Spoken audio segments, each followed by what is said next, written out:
अब क्यों नहीं लिया, उनकी रणनीति है कि डर रहे हैं। ये सीट बड़ी इम्पोर्टेंट सीट हो गई है। इसकी चर्चा जो है बीजेपी के लोगों ने राष्ट्रीय विधानसभा बना दिया है। क्या वजह है? ऐसा है, उत्तर प्रदेश में 10 विधानसभाओं पर उपचुनाव होने हैं,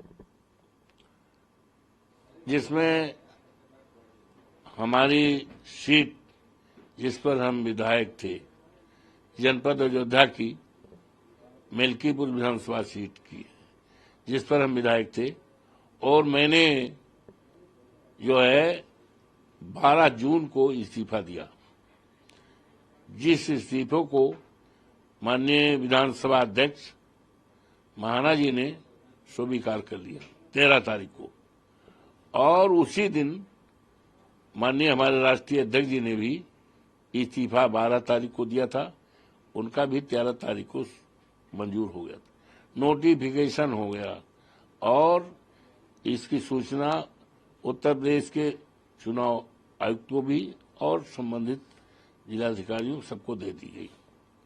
ये वैकेंट सीट हो गई, और एक सज्जन ने जो हमारे मुकाबले चुनाव हारे थे, उन्होंने रिट दायर कर दिया था, और रिट उस समय इन्फ्लेक्चुअस हो गई जिस समय हम चुनाव जीत गए, और जिस समय सीट वैकेंट हो गई तो रिट इन्फ्लेक्चुअस हो गई लोकसभा का चुनाव। हाँ, चुनाव जीतने पर, और चुनाव जीतने के बाद विधानसभा मिल्कीपुर से एमएलए का इस्तीफा देने के बाद, विधायक का इस्तीफा देने के बाद वैकेंट हो गई, और वैकेंट घोषित हो गई, तो जो भी रिट है वो in the I of law ये इन्फेक्चुअस हो गई।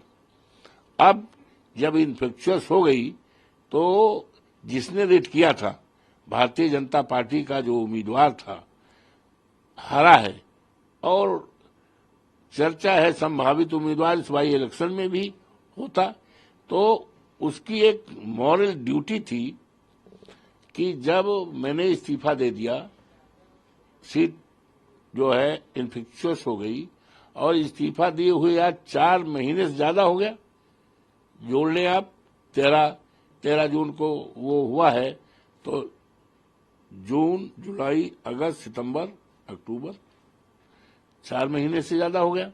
तो उसका मॉरल ड्यूटी थी कि वो अपना रिट वापस ले लेता। जब ये जाना कि इन्फेक्शस हो गई तो रिट वापस नहीं लिया। अब सुनते हैं रिट वापस ले रहे हैं, तो हमारी तो मॉरल विजय हो गई। और अब क्यों नहीं लिया, उनकी रणनीति है कि डर रहे हैं। ये सीट बड़ी इम्पोर्टेंट सीट हो गई है। इसकी चर्चा जो है बीजेपी के लोगों ने राष्ट्रीय विधानसभा बना दिया है, क्योंकि अयोध्या से जुड़ी हुई है, ये माननीय अखिलेश यादव से जुड़ी हुई है, अवधेश प्रसाद कार्यकर्ता से जुड़ी हुई है। तो इसकी चर्चा देश और दुनिया में हो रही है, और उसी क्षेत्र का ही मिल्कीपुर है, तो इसीलिए। और माननीय योगी जी 4 बार कार्यक्रम लगाए, 1 दर्जन से ज्यादा मंत्री उनके 1 महीना से, लेकिन जनता टच से मसला नहीं है। पूरा डिसाइड है कि हमें तो समाजवादी पार्टी को जिताना है, साइकिल पर बटन दबाना है, इंतजारी केवल है चुनाव आयोग कब चर्चित घोषित करे, कब मौका मिले कि हम साइकिल के बटन दबा करके और अवधेश प्रसाद के बेटे अजीत प्रसाद को चुनाव ऐतिहासिक जीत करें, जिससे कि जिस तरह से अवधेश प्रसाद को जिताया तो देश और दुनिया में चर्चा हो रही है, उसी तरह से अजीत प्रसाद को जिताकर एक इतिहास बनाना चाहती है वहां की महान जनता, वहां के देवतुल्य मतदाता। तो ये डर है, इसलिए नहीं किया। और हमारे नेता ने कह ही दिया कल कि जंग जो टाला जंग हारा। माननीय अखिलेश जी ने कह दिया जो जंग टाला वो जंग हारा, तो वो हार गए हैं और हमारी नैतिक जीत हो गई है। निश्चित तौर से आने वाला चुनाव जो होगा बहुत बड़े वोटों से समाजवादी पार्टी जीतेगी।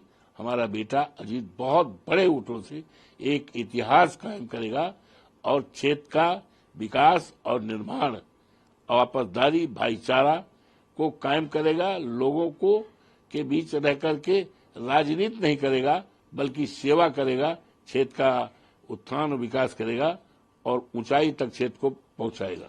सर, उत्तर प्रदेश के मुख्यमंत्री ने कहा है कि एक नया कानून लेके आएंगे जिसके तहत जो भी खाने की चीजें उसमें कुछ जो लोग पहचान छुपा के कुछ मिलाते हैं उनके खिलाफ कार्रवाई हो पाई। इसको कैसे देखते हैं? ऐसा है, माननीय योगी जी के पास या भारतीय जनता पार्टी के पास जनता के हित की कोई बात नहीं है।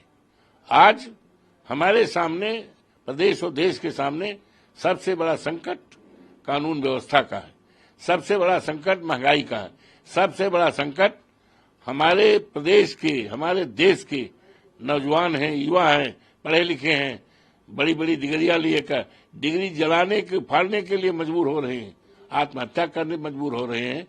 हमें उस पर चिंता करना है, उनको सरकारी नौकरी देना है, उसकी तरफ ध्यान नहीं है, महंगाई की तरफ ध्यान नहीं। तो इस तरह की बातों पर जनता का ध्यान आकर्षित करने के लिए, अपनी विफलताओं को छिपाने के लिए इस तरह का कानून ऑर्डिनेंस लाना चाह रहे हैं। इस पे और कुछ नहीं कहना।